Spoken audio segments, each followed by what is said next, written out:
नाम जागृति अवस्थी है। मैंने सिविल सर्विस एग्जामिनेशन 2020 में दूसरी रैंक हासिल की है। मैं मूलतः भोपाल की रहने वाली हूँ। मेरा जन्म स्थान छतरपुर मध्य प्रदेश है। मैंने बीटेक किया है इलेक्ट्रिकल इंजीनियरिंग में 2017 में Maulana Azad national institute of technology Bhopal से। उसके बाद मैंने गेट की एग्ज़ाम दी और उसके थ्रू मैंने BHEL भोपाल में 2 साल जॉब किया एज एन इंजीनियर। 2019 में अपनी नौकरी छोड़ करके पूरी तरह तैयारी में जुट गए और 1 साल तैयारी की, फिर 2020 का अटेम्प्ट दिया। शुरुआती में कोचिंग ली थी, अगस्त में ज्वाइन किया था, लेकिन कोविड आने के कारण वो बीच में ही सब रुक गया और उसके बाद मार्च 2020 से सितंबर 2021 तक सब कुछ घर से ही हो रहा है और अपने दम पे ही हो रहा है। तो ये मेरी बेसिक वो है इंफॉर्मेशन। और मेरी फैमिली में मेरे फादर एक प्रोफेसर हैं, मेरी मदर होम मेकर है, वो पहले टीचर थी, उन्होंने हमारी पढ़ाई के लिए अपनी जॉब छोड़ दी। मेरा भाई मेरे से 5 साल छोटा है, वो MBBS सेकेंड ईयर में है। Welcome to Lukman IAS, the Public Administration Foundation. Live online classes are as effective as offline classes. Study public administration optional under the guidance of S. Ansari, the one who has taken this optional to a new height. Since 2011, Lukman IAS students have maintained the records of securing the highest marks in this optional. Go through the course features of Public Administration Foundation for 2021.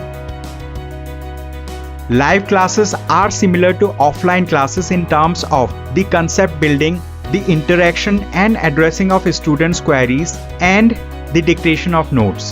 There will be elaborate discussions on concepts, theories and principles, linking them with contemporary and current developments. In the live classes, notes are properly dictated the way it is done in offline classes. In fact, it is one USP of S. Ansari sir's classes. Optional is like a religion.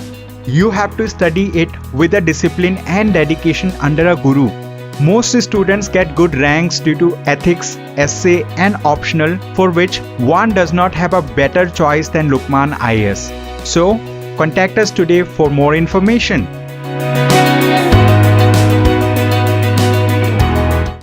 मैं अगर अपनी strategy की बात करूं तो कुछ जो resources हैं वो एकदम कॉमन होते हैं, जो आपको प्री हो, मेंस हो, कुछ भी हो, जब आप शुरू करोगे तो आपको पढ़ना ही है। करंट अफेयर्स की बात करें तो आप न्यूज़पेपर में मैंने द हिंदू फॉलो किया, थ्रू आउट फॉलो किया, डेली पढ़ती थी, नोट्स नहीं बनाए, विजन की बुकलेट देख लेती थी। सिविल्स डेली पे भी करंट अफेयर्स बहुत अच्छे आते हैं, मेंस के लिए मैंने उसे यूज़ किया था। तो करंट अफेयर्स इतने से हो जाता है यूजुअली। फिर बात करें अगर बुक्स की, तो हिस्ट्री में मैंने स्पेक्ट्रम पढ़ी थी मॉडर्न हिस्ट्री के लिए, उसके अलावा कोई दूसरी किताब नहीं उठाई।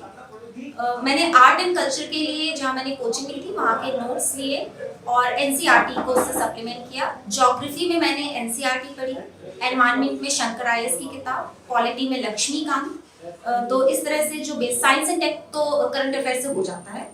तो इस तरह से मेरे ये बेसिक रिसोर्सेज थे जो मेंस प्री सब में कॉमन रहे। इकोनॉमिक्स के लिए मैंने NCERT 11th और 12th की मैक्रो वाले जो 12th में है, और मृणाल सर के नोट्स इकोनॉमी के वो पूरे अच्छे से किए।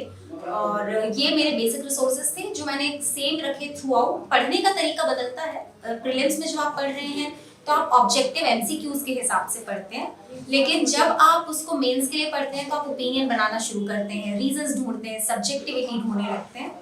तो ये तो हो गए बेसिक रिसोर्सेज। अब मैं अगर प्रीलिम्स की तैयारी की बात करूँ, प्रीलिम्स में आजकल इतना अनप्रेडिक्टेबल है कि प्रैक्टिस ज़रूरी है, एलिमिनेशन सीखना ज़रूरी है। उसके लिए आपको मॉक देना है, कम से कम 2-2, 3-3 महीने एग्जाम के पहले आप मॉक देना शुरू कर दीजिए। उसमें बिल्कुल देखिए कौन से सब्जेक्ट से कौन से क्वेश्चंस गलत होते हैं, उनमें सुधार लाइए। CSAT पे ज़रूर ध्यान दें, कई लोग उसको टोटली इग्नोर कर देते हैं। मेरा खुद का इंजीनियरिंग का बैकग्राउंड है, लेकिन एग्जाम के पहले 2-4 पेपर तो बैठ करके पूरे फुल लेंथ में लगाए, क्योंकि पैराग्राफ भी आता है, आपको पढ़ने की आदत होनी चाहिए। और जो फर्स्ट जो प्रीलिम्स का पेपर होता है GS के लिए, उसके लिए आप थोड़ा सा स्मार्ट वर्क करिए, क्योंकि नॉलेज सिर्फ आपको उसके थ्रू नहीं लेके जा सकता, आपको एलिमिनेशन आना चाहिए, आपको एक थोड़ा स्मार्ट गेस वर्क आना चाहिए, बैकग्राउंड नॉलेज के थ्रू आप कितना गेस कर पाते हैं, ये प्रीलिम्स में है।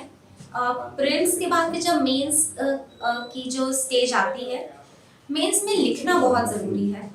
लिखने के लिए आपके पास नॉलेज ऑलरेडी इकट्ठा हो गया है, एक बार उसको रिवाइज कर लें, करंट अफेयर से सप्लीमेंट करें तो विजन की मेंस 365 आती है, मैंने उसको पूरा पढ़ा था।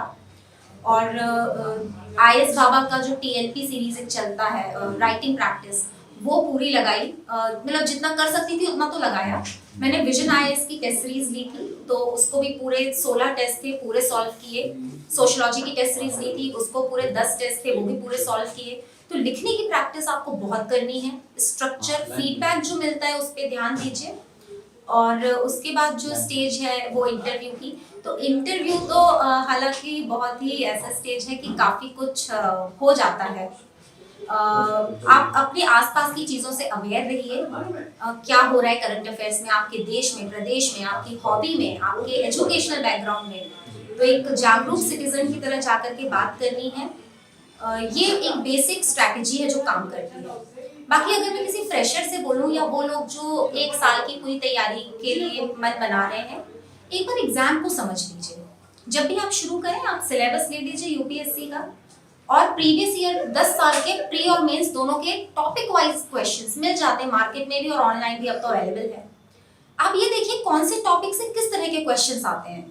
आपको बेशक नॉलेज नहीं होगा अभी सब्जेक्ट्स का, कोई बात नहीं, आप एक बार क्वेश्चंस तो पढ़िए, आपको आइडिया लग जाएगा कि हमें किस तरीके से पढ़ाई करनी है। मेरा तो स्मार्ट वर्क जो मैं कहती हूँ उसमें स्मार्टनेस बस इतनी थी कि ये मैपिंग कर ली पूरी क्वेश्चंस की, किस टॉपिक से कितने क्वेश्चंस, किस तरह के क्वेश्चन, कहाँ से क्वेश्चंस, और एग्जाम्स का स्ट्रक्चर समझ लिया कि किस डिस्कस, एनालाइज, इस तरह के कीवर्ड्स आते हैं। और बस यही एक मैं देना चाहूँगी अपनी तरफ से टिप। दूसरा, लिख लिख के पढ़िए।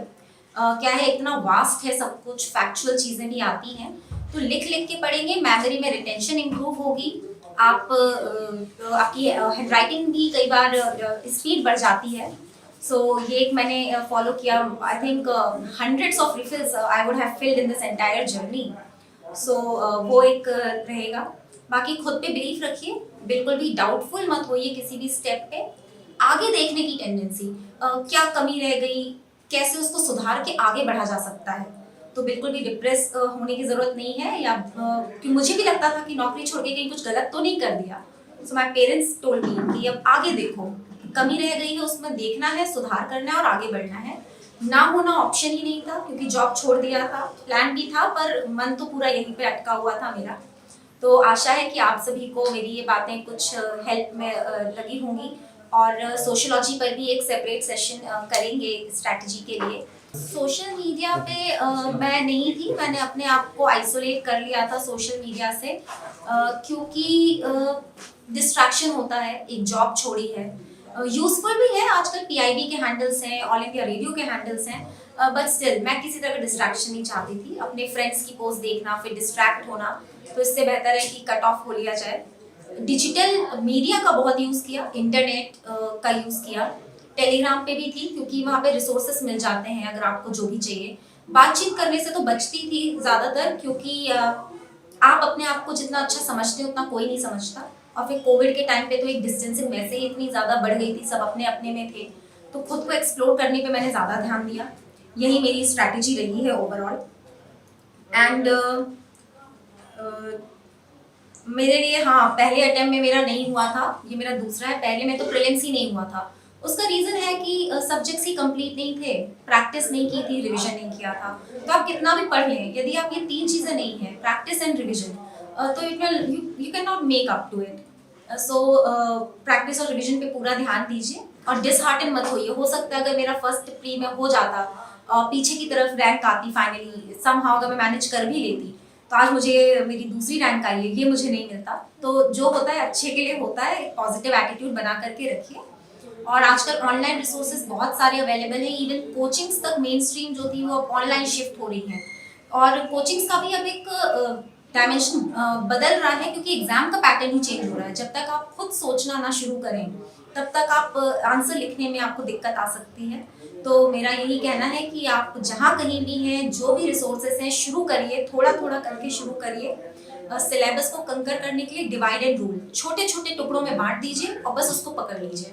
ऐसे करते करते आपका सिलेबस हो जाएगा एंड गॉड विलिंग है तो जरूर you will get success. My best wishes are with you, all the very best. Thank you.